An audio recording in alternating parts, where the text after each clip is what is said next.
So cracking WPA or WPA2 encrypted networks, it's not simple, especially that all the packets that are sent into the air are not useful for us as they do not contain any information that can help us determine the WPA key. Before we get into cracking WPA and WPA2, there is a feature called WPS. It allows users and clients to connect to the network by a push of a button. So on Windows 8, and if you look on some Wi-Fi printers, they have a WPS button. So if you press that WPS button and you go to your router and press the WPS button there as well, or go to the configuration page and press the WPS button, the client, the printer or your Windows device will connect to the network without having to enter the key. So the purpose of using WPS, it's a feature that allows clients to connect to the network easily without having to enter the WPA key manually. So it's just a feature in routers. This feature works and authenticates the client based using an 8-digit long PIN. So it doesn't use the actual WPA key, it uses an 8-digit PIN. This is only digits and it's only 8 bits long, so there isn't too many possibilities for this, and if we use a brute force attack, we are guaranteed to guess this pin. If we successfully guess this pin, then we can use a tool called Reaver, which would calculate the WPA key from this pin. So we're going to brute force the pin, the 8-digit long pin. Because it's only 8 digits, we're guaranteed to be able to brute force it successfully. Once we do that, we can calculate the WPA key using Reaver. Again, this is only a feature in routers. This flaw is not in WPA or WPA2 encryption. The problem is in the WPS feature. So let's see how we do this first. To look for access points that have WPS enabled, we're going to use a tool called Wash. So I'm just going to put Wash I10. So we have our test AP showing up here. That's the AP that we're going to use to crack. So this is actually running on WPA now. It's not using WIP as we saw in the previous videos. I can confirm that for you here. I'm just going to use arrow dump. This step is not important. I'm just going to use it to show you that test AP is actually using WPA encryption. It's not WEP. So as you can see here, test is using WPA encryption. Let's just go back. So these are the access points that have WPS enabled, that have the WPS feature enabled. We can see the channel, the RSSI, which is the distance between us and the access point, the WPS version, and this WPS locked.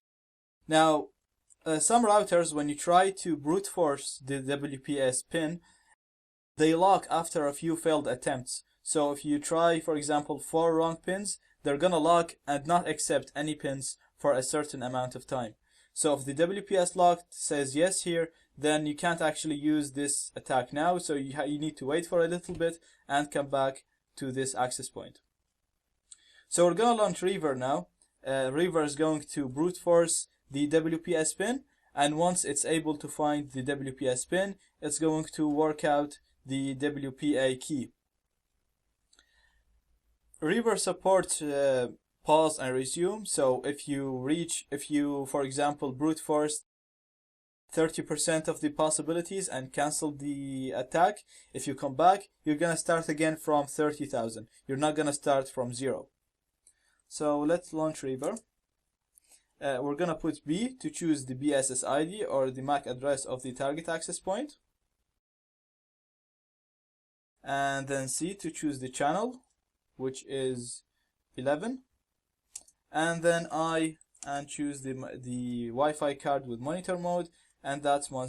So very simple. Reaver, access point, BSS ID, channel, and then the Wi-Fi card with monitor mode. Gonna hit enter, and now Reaver associated with the target access point. It tried to determine the WPS pin. Now I have an easy pin, which is 1, 2, 3, 4, 5, 6, 7, 0. And from that, it was able to calculate my WPA key. So that's the WPA key, UAU RWS XR. And that's just the name of the access point. So I can just come now and connect to my network. And if I put the key that we just found, I'm going to show the password, and it's UAU RWS XR, connect. And as you can see, we connected successfully to the network. Now there's a few options that I'd like to show you for Reaver. I'm just going to go Reaver, help. And that's all the options that you can use with Reaver. So as I said, some routers would lock after a few failed attempts. Therefore, you can use some of these advanced options to get Reaver to work against these access points. For example, you can use the delay option and specify the amount of time in seconds that Reaver should wait between each brute force attempt or each pin attempt. You can also use the lock delay to tell Reaver to wait, for example, 60 seconds after if the access points gets locked, then wait for 60 seconds and then continue your brute force attempt. You can use the fail wait as well to set the time that Reaver should wait after 10 failed attempts. You can use the OR option to tell Reaver to sleep after a certain amount, to sleep for a certain amount of seconds after a certain number of tries. You can set up the timeout.